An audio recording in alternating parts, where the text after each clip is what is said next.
Ketika kita mendengar kata kebun, mungkin yang terlintas di pikiran kita adalah tempat bekerja, menghasilkan, dan mencari nafkah.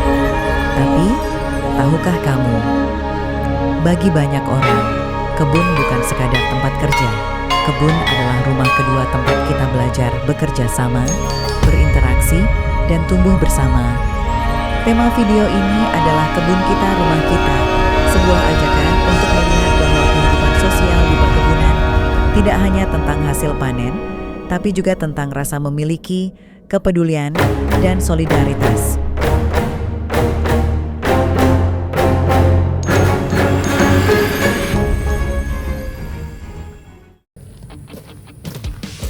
Selamat pagi semuanya. Pagi, luar biasa, horas. Baik semuanya, sebelum kita kerja, mari kita berdoa. Karena seperti kata Bu Adel, tanpa doa kita seperti pohon tanpa pupuk. Berdoa dimulai.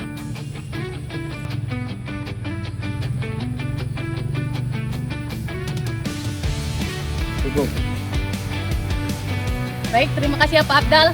Baik Bapak-Bapak, pagi hari ini kita fokus kerjakan bersihkan piringan dan merapikan pelupa-pelupa kita yang berserakan. Pastikan piringan ini bersih dari gulma dan tumpahnya tersusun rapi. Ya Bu. Kita di sini tim, kita harus kerjasama dan harus saling tolong-menolong. Jika ada yang butuh bantuan, bisa langsung laporkan. Paham Bapak-Bapak semuanya? Siap, paham Bu. Izin Bu, izin bertanya Bu. Ya Pak Rifki, ada apa Pak? Kalau ada ular lewat bagaimana Bu? Kalau satu biarin aja lewat, tapi kalau banyak panggil saya biar saya duluan yang kabur. Wah, berarti kalau rame-rame ular lewat kita sprint bareng ya Pak? Yang penting jangan sampai bawa Adel yang lari, nanti kita panik beneran. Aduh, ada-ada aja ya bapak-bapak ini. Tapi bagus, saya cungkan jempol, semangatnya tinggi nih bapak-bapak ini. Tapi ingat ya Pak, kita di sini bukan cuma bersihin kebun, tapi juga menjaga rumah kita agar rumah kita juga bersih, nyaman kita. Nanti kalau hasilnya rapi, saya bawakan nih bapak-bapak semua bekal untuk kita makan bareng-bareng. Setuju Pak? Setuju. Oke, sekarang bubar barisan, ambil masing-masing alat kerjanya. Siapa?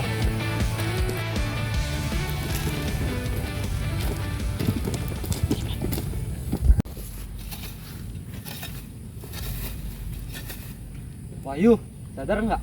Bersihkan piringan ini kayak bersihkan pikiran. Hah? Gimana maksudnya Tuki? Oke. Kalau dibiarkan kotor, makin banyak gulmanya, makin susah tumbuh hal baiknya. Hahaha, makin bijak aja nih Pak Riki. Bisa jadi motivator kebun. Ini bener juga sih. Bersihin piringan ini bikin hati jadi adem. Lihat aja tuh, tanahnya aja sampai bersih gini. Nah, ini dia yang bergerak bukan cuma tangan, tapi hati juga yang ikut kerja. Piringan bersih, pohon sehat, hasil panen pun ikut baik. Wah, bagus nih Pak. Piringannya udah bersih, pelupa juga udah rapi. Tapi tolong ya Pak, ini pelupanya jadikan satu arah, biar cepat kering dan nggak jadi sarang hama ya Pak.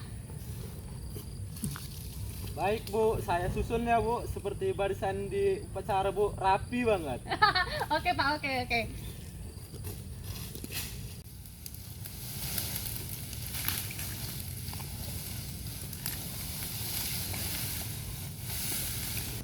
Assalamualaikum Bapak-bapak. Ayo Pak, kita makan dulu. Saya ini tadi masak, ada nasi, ikan goreng, sambal, kerupuk. Ayo Pak. Ayo Bu. Bu, ini masakan sendiri ya Bu? Iya dong Pak Wahyu, biar saya ingin kalian ingat bahwa di kebun itu juga bisa sangat di rumah. Wah, pantas harumnya kayak di rumah.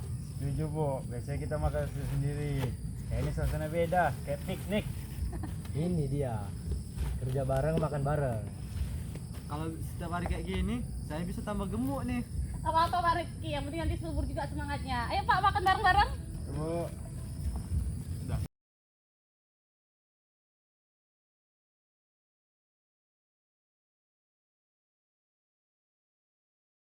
Nah lihat nih hasil kerja kita hari ini.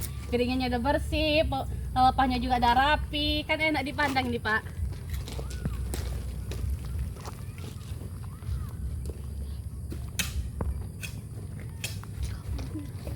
Betul itu. kebun ini bukan hanya cuman tempat kita cari rezeki, juga menjadi tempat kita belajar tanggung jawab dan kerjasama. Saya juga belajar Pak, mulai sekarang kelepah gak akan berserakan lagi. Dan saya bakal jaga piringan ini akan bersih terus setiap minggu ya. Saya juga Pak, saya siap akan bantu teman lain jika ada kesulitan di blok lain. Itu baru namanya pekerja sejati, Pak. Kebun ini bukan tempat kita kerja aja, tapi juga rumah kita bersama-sama. Kalau kita menjaga kebun, nanti kebun juga menjaga kita, Pak. Jika kita mencintai kebun seperti rumah kita sendiri, maka kita akan menjaganya dengan penuh tanggung jawab. Rasa memiliki membuat kita peduli, tidak membuang sampah sembarangan, merawat tanaman, dan menjaga lingkungan sekitar.